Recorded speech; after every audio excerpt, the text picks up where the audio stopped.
Hello and welcome to the Ray Show podcast. I'm your host, Johnny Ray, and I am sitting here with my esteemed co-host, Mr. Jack Slayton. Good morning. Good morning to you, sir. And it's a lovely one, isn't it?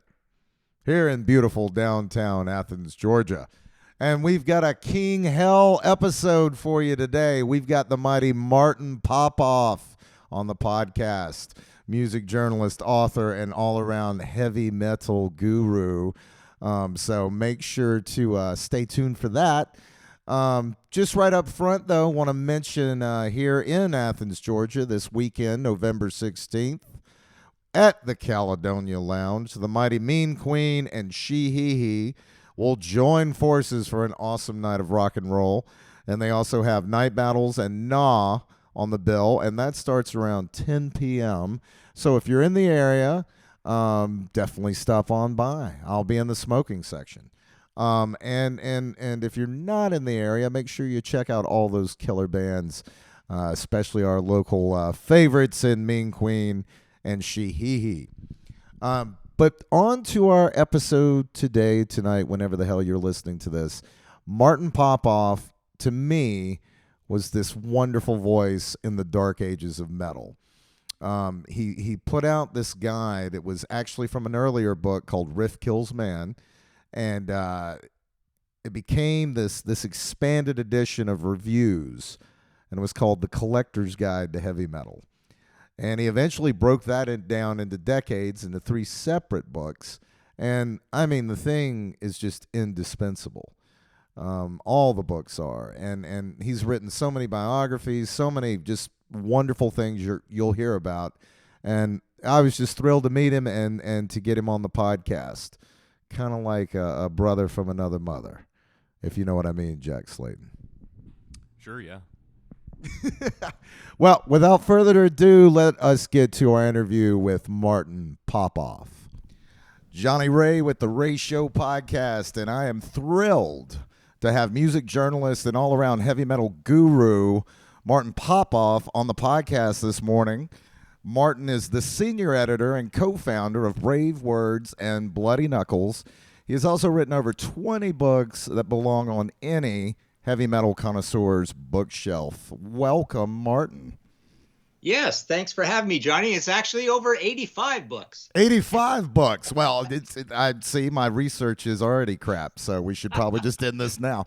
That's fine. But you have been just an indispensable resource for me for so many years, and probably the best way I can start out is to discuss how I got into you, which is when Riff Kills Man, 25 years of recorded hard rock and heavy metal, was re-released into the Collector's Guide to Heavy Metal.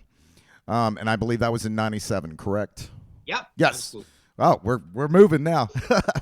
But I do remember we had come out, we talked a little bit before about how there was just this kind of dark age of heavy metal there in the 90s where it was almost a bad word. And I hate to even say this, but when Marilyn Manson and a few like new metal bands of that era started coming up, that's when I started seeing your books in Barnes & Noble, things like that. It just seemed like it was all right to like heavy metal again. Do you remember this time? What brought on re-releasing Riff Kills Man and expanding it, doubling it? Yeah, it's an interesting question because right at that time, you're right. Okay, to address the music side of it. So you're right. It was a nadir for metal, basically 94 to whatever. I mean, it never completely recovered, but right. I mean, a lot of metal bands started coming out again, and there was the unapologetic heavy metal, i.e. known as power metal from Europe with Hammerfall and bands like that, Primal Fear, that were bringing back that kind of metal.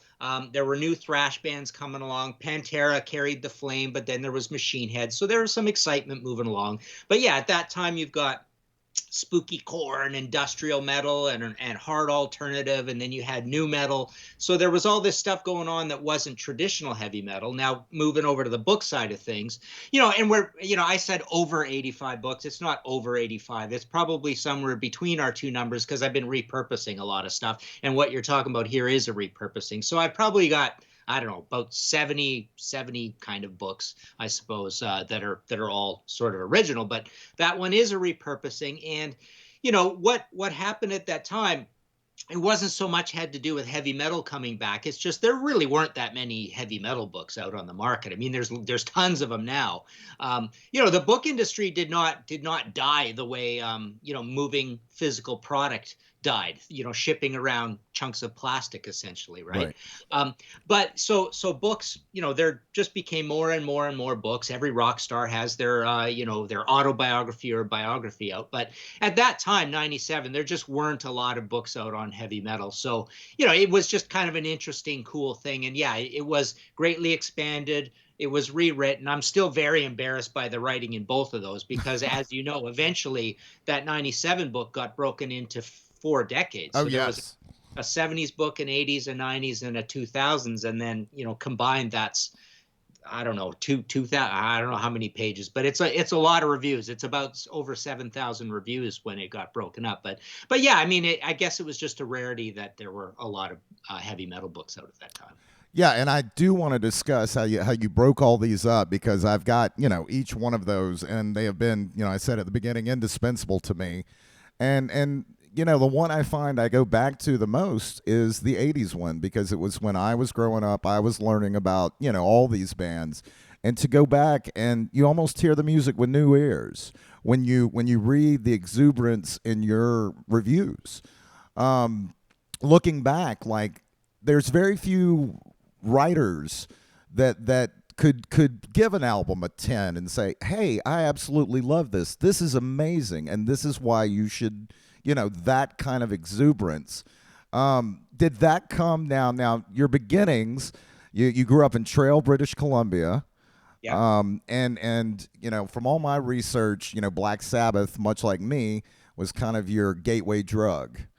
And kind of, what were some of the other bands that you were being turned on to by family members and just your friends at that time that made you want to start writing?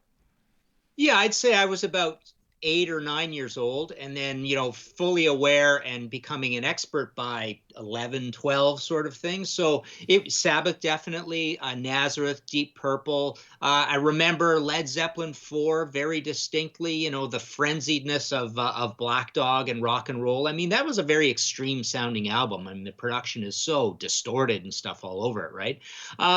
But oddly enough, it didn't start with heavy stuff. I remember there was the Columbia Record Club, and Oh, yeah.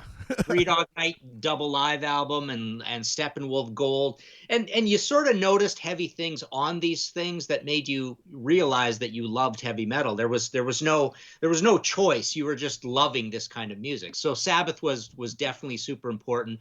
But first one as a new release might have been more or less Sabbath, Bloody Sabbath, and then Kiss immediately as a new release in '74. But yeah, like I say, Nazareth, you really loved, you found that, even listening to CCR before I found the heavy stuff, thinking back, it's like, well, you liked some of this stuff, John Kay from Steppenwolf, because heaviness can also come from an extreme vocal. Absolutely. So sometimes you noticed, or you didn't notice, you just gravitated towards it, that these were not heavy bands, but they did have pretty extreme vocals on them, some of them. So yeah, that was essentially the start. And then you're into Blue Oyster Cult, and Deep Purple, Machine Head I know was early. And to answer the other part of your question, older cousins, the older brother of my partner in crime, Forrest Toop, who, him and I were the two, crazy record guys, being on the doorstep down at the local, magazine shop, hoping Cream and Circus came out. And I was a subscriber to Circus very early on, like 74, 75, actually 75, I think. So yeah, his older brother actually played guitar and was in bands and stuff, and so yeah, we totally looked up to him, and that's how we got going. Well, with you mentioned Circus and Hit Parader and some of the others. I would go with my mother to the grocery store and read as much as that as I could before I left.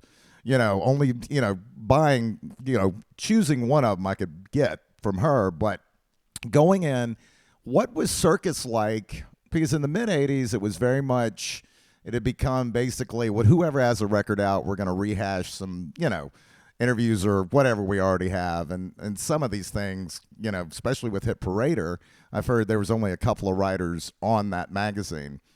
What were the magazines? You mentioned Cream. Were these different when you discovered them, or did you see kind of like an evolution as metal rose in popularity in the 80s?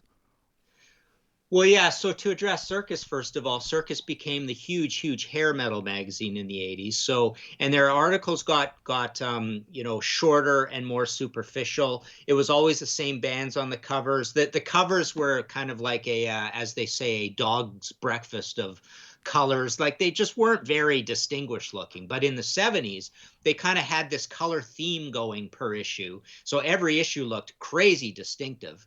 Um, and the articles were longer, and it was all the classic rock bands, but they were very metal friendly. So anything that was heavy metal in the '70s, Ted Nugent, Aerosmith, Kiss, Blue Oyster Cult, even the smaller bands like Stars, Angel, they were in there very regularly, along with all the classic rock bands, Rolling Stones, Fleetwood Mac, Eagles, all those kinds of bands. And then they had this little chart, and the chart was always anything that was heavy at all was always super high up this chart. It was probably a very fake chart. um, Hit Parader was a little bit more the same in the '80s as it was in the '70s.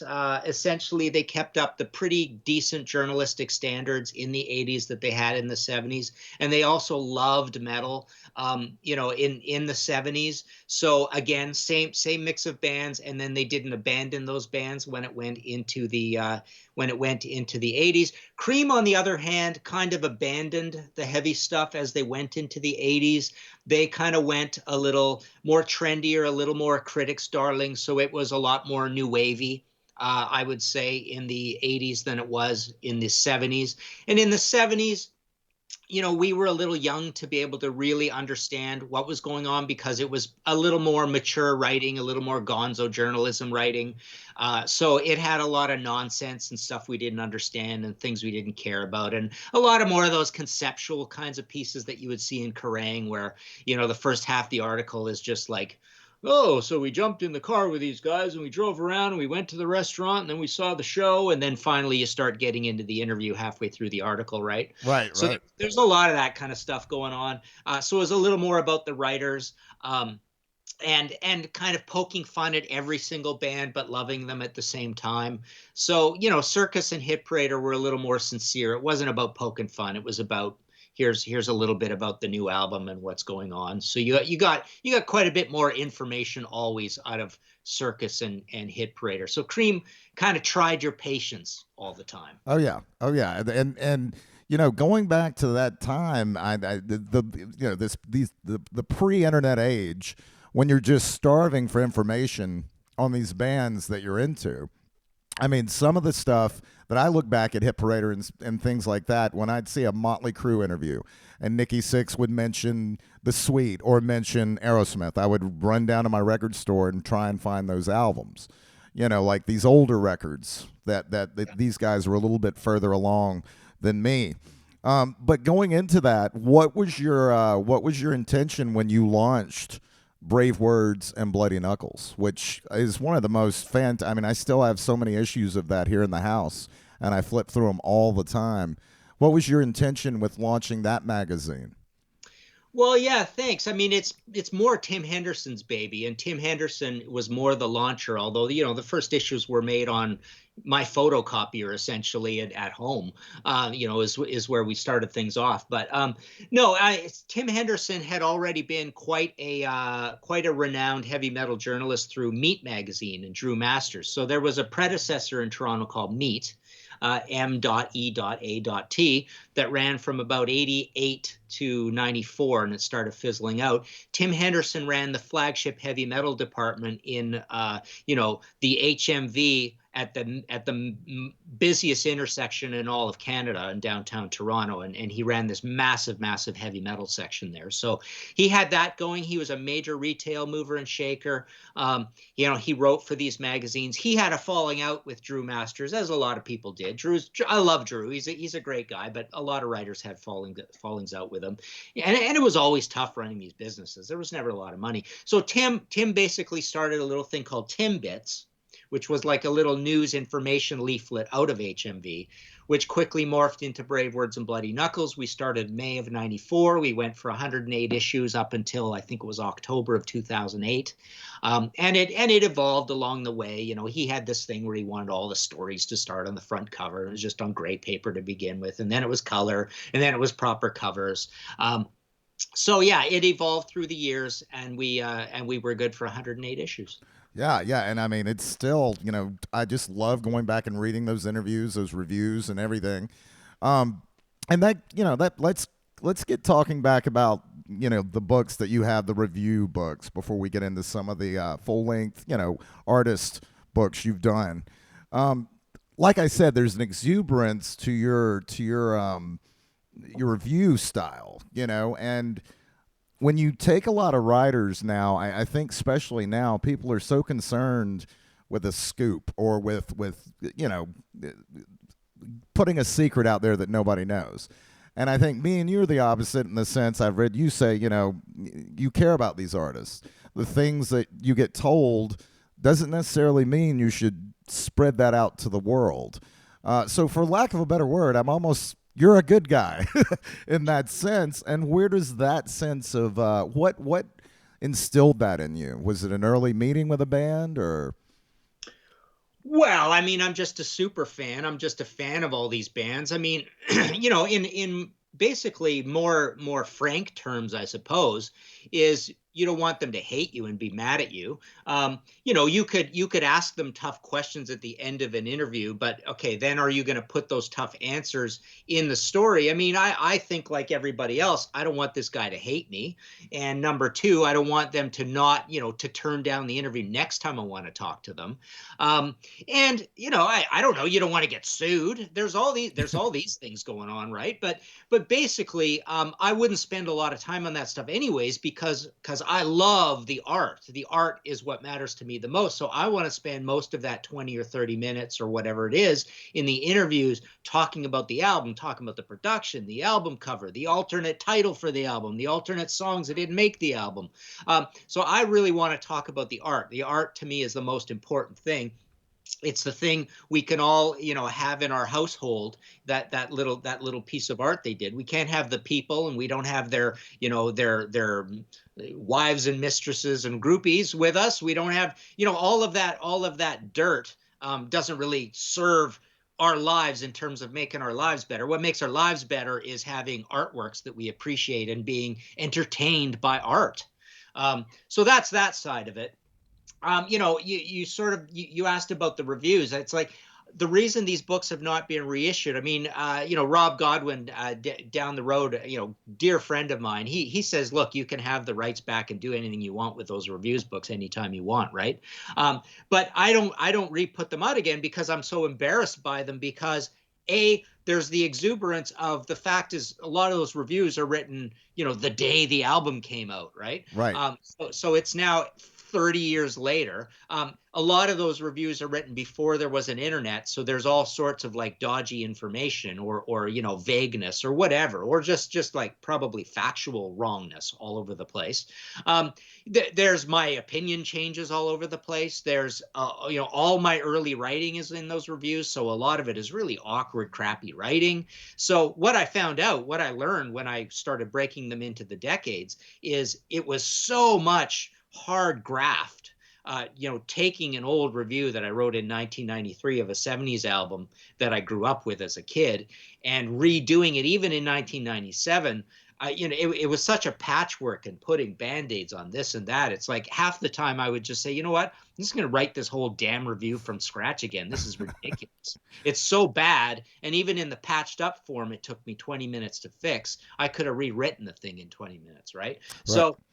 So a lot of that old writing, I'm just very embarrassed by. So it's almost like I don't want to just put it all out again. I would have to kind of redo so much of it because we know, like I say, we know so much more now.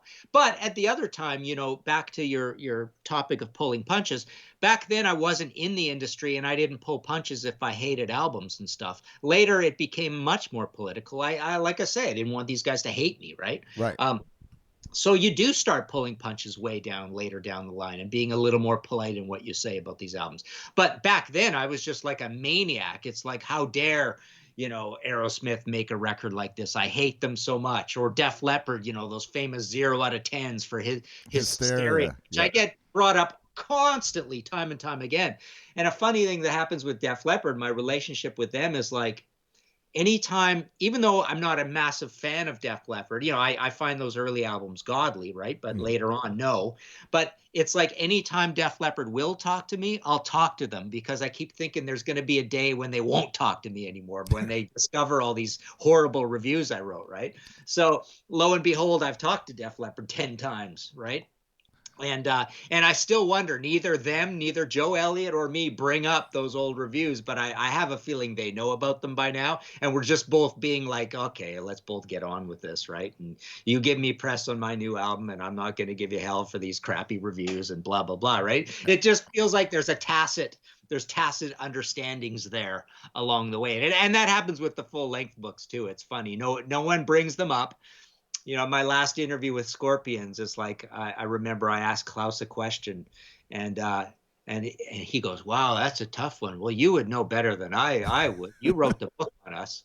It's like, oh yeah, that's right. I did write a book on you. And it's the only book on scorpions in the English language, right? It's like, yeah, I did write the book. Okay, so what's the answer to the question? And we both move on, right? It's like nobody acknowledges, is somebody happy we wrote a book on them, or is somebody ticked off we wrote a book on them? There's no answer. We don't know. We're just getting along and doing the next interview. Right. And it's so funny. You take Scorpions.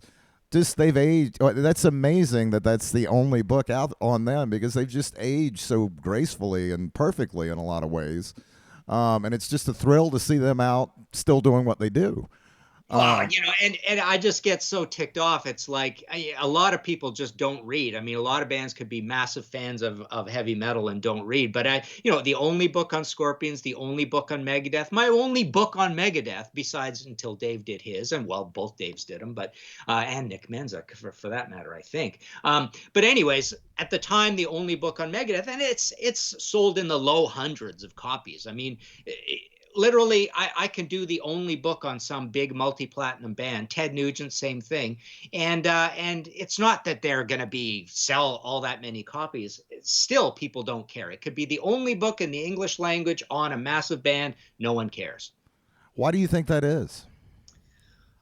Again, I think it's a little bit people don't read, and even if you're a huge fan of a band, it doesn't mean you want to go so far as to even read a book on them, even if you are literate and you do read books. So, and I can understand that. I suppose there's a lot of bands I love that I've never read a book on. I'm huge into rock books, but no, I don't know, or they don't know about it. I used to think everybody's going to find out about you and find out about stuff, but the internet is so vast that when I do all these things for Banger on the internet or our own little show, the Contrarians, and you see how low the hits are, or you say, who is you see people say, who is this old bozo or whatever, right?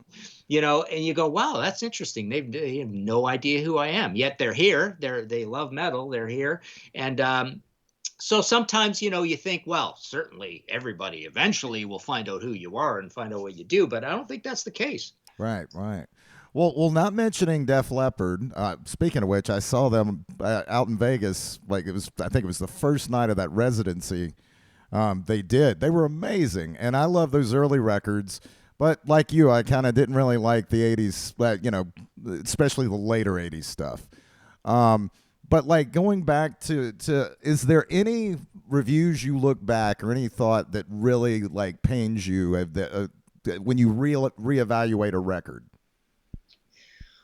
Oh, that's interesting. I mean, there's a lot that I again cringe at because I later became essentially acquaintances. I would never say buddies really with a lot of these bands, but bands you interview a lot of times and you really feel bad that you were so hard on them, right? And you do understand them a little more. And then there are certain albums that, through the rose-colored glasses of time, you did get to appreciate more. But, I don't think my opinion, it's an interesting question because I don't think there is a good example of that, of albums that I really, really hated and laid out why I hated it and then really turned around. A 0 might have become a 5 or a 3 might have become a 6, but I don't think there's a lot that turned right around. One does come to mind. It's kind of interesting.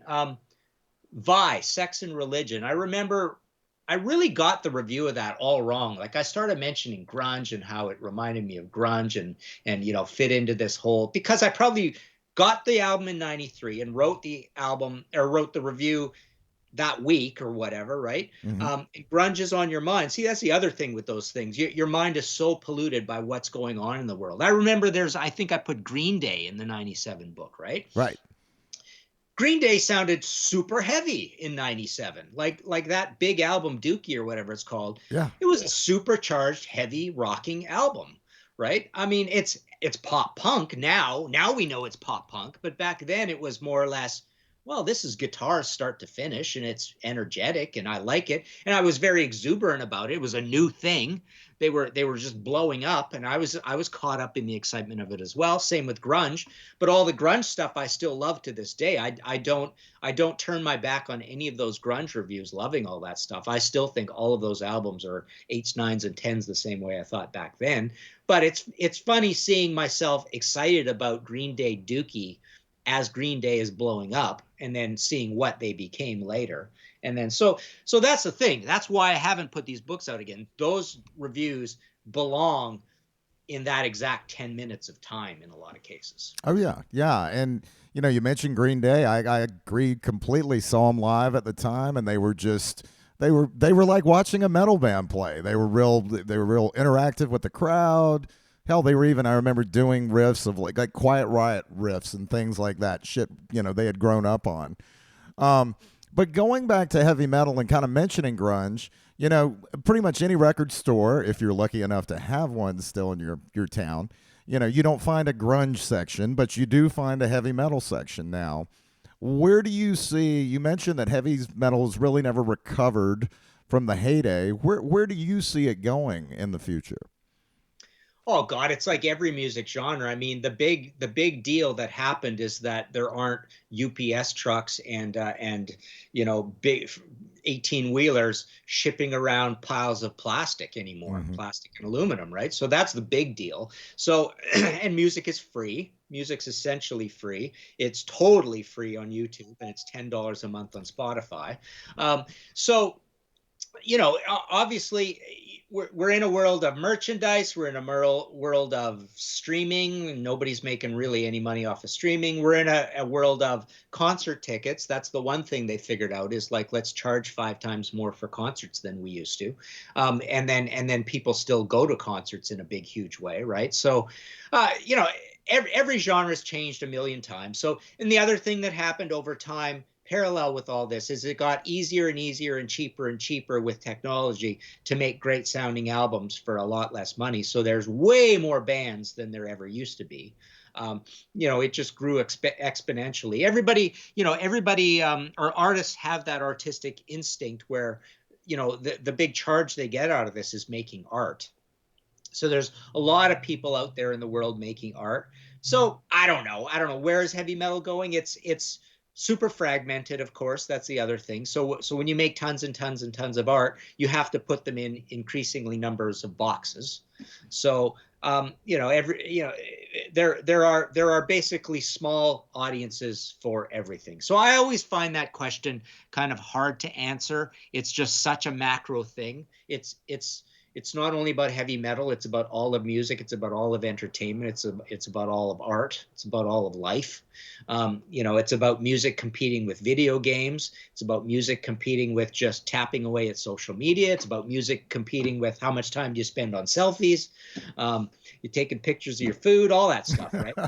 Yes. So it's I don't know. I mean, it's just one type of music out there in a massive pool of music, and there's little pockets of audiences enough for all of them, and I guess the slight silver lining, or the slight happy part, is that people are spending more on concert tickets for their single ticket, and people are still going to lots of shows. Right, right. And the visual aspect of it, whenever I think there's not going to be a huge heavy metal band again, whenever I've lost hope, a band like Ghost comes along, that, I mean, if you go back to their debut record, I mean, it's brutally satanic, fun, just not something you expect to see on the cover of the Rolling Stone, but now you look at them opening up for Metallica, having this huge production, and that's few and far between now, somebody getting that kind of money and push. Um, but also, do you think what do you think as far as just some of the bands, some of the pillars of heavy metal? They're all getting there. Sabbath's called it a day, or they've said they're called it a day, and Iron Maiden, Scorpions, other big wheels, they're getting older. Who do you see stepping up and kind of taking on this mantle of a legacy band? Wow. Well, I guess your first answer is, if we get rid of the 70s bands, who's left from the 80s bands? So that is the likes of Slayer, Iron Maiden, Metallica. Obviously, Pantera is no more for 2 out of 4 reasons at least. Mm-hmm. I mean, they were the shining example of a great band through the 90s. They were the band keeping things alive. There's all these bands slogging it out, like your Machine Heads and Dragon Forces, and Lamb of God came up, and then obviously you mentioned Ghost. There's Greta Van Fleet. So I don't know. I mean, it's a revolving door of these things, but you just simply mathematically move through the years, and obviously the weak link in everything is going to be the lead singer, because he's dealing with a very human thing of a voice. So everybody's voice is going to fail eventually, and you have to figure out ways to deal with that, and duck notes and change keys, and so ergo, your Rob Halfords and your Bruce Dickinson's doing fine. There were certain people like Bruce and like Ronnie James Dio who learned to sing properly, and so everything was good for a long time. And then there are people like Rush decided to pack it in, and part of that's got to be Geddy's voice. David Coverdale's probably suffering a little more than most. So they all have their different things. I mean, I guess James Hetfield is an interesting example of a guy who doesn't seem to be having much trouble. But then I guess if you think about it, he sang pretty comfortably within a range. He did that, right. Slipknot's still around. So yeah, again, another. I hate that every single answer I've given you is super long and super complicated, but that's the way it is. That's just life, right? It's just gonna cycle through these decades. Absolutely, absolutely, and perfect answers. Are you kidding me? But now going back, where do you see your writing going in the coming years? Where do you want to focus on, and what projects are you most excited about in the coming years? Well, I'd like to write less about heavy metal bands and more about non-heavy metal bands, but I'd actually like to write not at all, because what I'd like to do is art. Art has always been in the background. Right now I'm doing a cool project where I did write some kind of experimental stuff. I did a timeline of Blue Oyster Cult Imaginos, bringing in a lot of some of my favorite my favorite artists of all time, Austin Osman Spare, but also bringing in, a lot of secret societies and Crowley and all this kind of stuff and Lovecraft. But anyways, for that project, I'm also doing a bunch of illustrations. So I want to do way more art. But I can see there's still certain bands that I want to. I get excited when I do a band from scratch again, but I am doing a lot of repurposing. But for example, I'm almost done a book on Merciful Fate, so that's a from scratch. Um, I'd still like to do an Aerosmith book to go through the A's, Aerosmith, Anthrax, Alcatraz. I've thought about Rat. I've thought about Queensryche. Still, like I say, repurposing a lot of things. But one of my favorite bands of all time is The Damned. I'd love to do a Damned book. I'd love to do some stuff on punk, maybe some other prog. But, I've been kind of scared by those communities, and those writers in those communities saying, man, stick to heavy metal. This stuff doesn't sell, right? Right. And so I have a feeling if I wrote, I've done a couple of prog books and a couple of punk books, and I don't think my Ramones book did particularly well, or my Clash book. And my Yes book, I guess, did okay, but not crazy good. And I did a Pink Floyd book, and that did okay. So I do worry that if I go into these other fields, no one's telling me they're selling better than heavy metal, and B, I'm not in those communities, so less people will know about me, and maybe even less people will even think I can be an expert in them. So I may not sell that many copies. And the other thing that happens in books that I keep getting warned time and time again, but I never listen. Every publisher tells me, when you do a book on one band. These conceptual things you do don't sell. And every time I do one, they don't sell. So I really have to tell myself, stick with a band at a time if I do a book. But honestly, I want to do way more painting and way more drawing. And I've been going through a medium search for a long time, like trying different mediums and probably liking almost all of them. And I would love to at some point say, look, you're getting old. You really gotta throw yourself fully into art, and that's what I would really like to do. Right, right. Well, just to jump on the end of that, I mean, that just sounds amazing, but I can't imagine you not being qualified to write about any band just with the variety that you just mentioned. Now, you mentioned Blue Oyster Cult. That sounds amazing, doing an art project on that record. I know you've written a book on them, selfishly, kind of, just because I'm such a huge fan. What are Blue Oyster Cult like? What are those cats like? Well, that is my favorite band biography I've ever done, and it's been a really good seller throughout the years too. It's been reissued 3 times, updated and reissued, and changed, redesigned and all that stuff. They are amazing because, as I always say, the great thing about them, okay, number one, they're musically sophisticated. They try a lot of different things. But number two, they had this army of literary lyricists, Patti Smith, Richard Meltzer, Sandy Pearlman, along with the band members themselves, Helen Wheels, Oh yeah.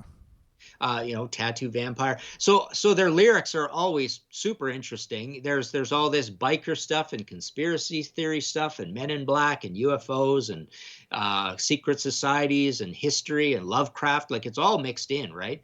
Super interesting lyrics all the time. So that's what made those books interesting. What are the guys like? They're a little cranky. They're a little bitter, I think. Buck and Eric, I think, have always been a little bit bitter and a little bit defeatist, like, oh, we didn't run our career very good, did we? They're a little they're cynical New Yorkers, right? Right. They don't feel they got the due that they should have got. Neither do I. But the fact of the matter is, they did go a little over people's heads. But they have a right to be bitter because they are super talented. They tried to have good productions. They tried to write poppy. They had keyboards. They tried to stay kind of up to date and pert and perky with their sound. So they wrote novelty tunes. I mean, they have reason to be a little bit upset that perhaps they didn't get as big as they should have, but they got pretty darn big anyways. Right. I actually think they did get as big as maybe they could have because they were very sophisticated. They were going to appeal to a wide audience, but not everybody. because of who they were. So I did always detect a little bit of a crankiness to the guys that maybe they should have been bigger. Yeah. We're trying to get them on the podcast, and there's such a, I think, a mystery that sustains from what you mentioned, all those different elements. But then just take their first record, so a song like "She's as Beautiful as a Foot." I mean, that's one of the weirdest songs I've ever heard to this day. And there's just, you can, on each one of those records, there's 4 or 5 just masterpieces. But yeah, super. That book is definitely, I've talked to so many people. I mean, that is an indispensable tome, as far as information about the music and the art, for Blue Oyster Cult. But well, is there any plugs you would like? You've been so kind with your time this morning. Is there any plugs you'd like to give our listeners, where to reach you or where to find your stuff, sir? Yeah, for sure. Because I mean, really, my modest income per year, most of it comes from being a mail order guy of my own books. So when I'm doing these books, especially actually the self-published ones or the ones through publishers, I buy a supply of them. So martinpopoff.com. Every book is described there in full. There's PayPal buttons for everything. I sign and send them all out from my office. So that's the big thing. I mean, like I say, mail order of my own books. They're all there. Anything that's in print, I have a supply and I send them out from here. It's Christmas time. I'll sign to whoever, husbands, wives, girlfriends, boyfriends. I'll write whatever you want in them. So there's that. I started a new podcast with the good people at Pantheon Podcasts called History in 5 Songs. I'm up to about 20 episodes. I'm on Banger TV and I do Overkill reviews and the Overkill Rewind there. We also have a show on YouTube called The Contrarians, where 3 of us, Nick, Marco, and I, go back and forth. One of us has to pick a band where we like a very oddball album as our favorite. We have to argue it. So we've got 10 or so episodes of that up. So that's it. Yeah, martinpopoff.com. You can email me at martinp@inforamp.net. I'm pretty good with my Facebook. You could go check me out there. I'm not that great with Twitter, but yeah, that's it. The main thing, mail order of my books. That literally is what I do day in, day out. Right, and you heard the man. It's Christmas time coming up, so everybody get your wallets out, get your credit cards, get your PayPal accounts ready. Martin, thank you so much. This was an honor just to talk to you, and best of luck on all your future endeavors, and I hope you'll come back sometime and talk to us again. Absolutely, Johnny. This was a blast. You have great questions. And if you want to talk about anything super, super specific on bands, I mean, it doesn't have to be about me or my books, but I'll come in and talk to you whatever you want. Man, how cool was he? Looking forward to talking again with Martin on the podcast, and make sure you go to his plugs, to his website, and buy up those books, man. That's how you can support this thing, this heavy music, this rock and roll. And Martin himself, who's been a light in the darkness. That's our show for tonight. Make sure to follow us on Instagram and on the old Facebook. And we will also be reactivating the Twitter for real this time. So expect us to see us on there, wasting even more time. And that's our show for tonight. Stay switched on, and we'll talk to you soon.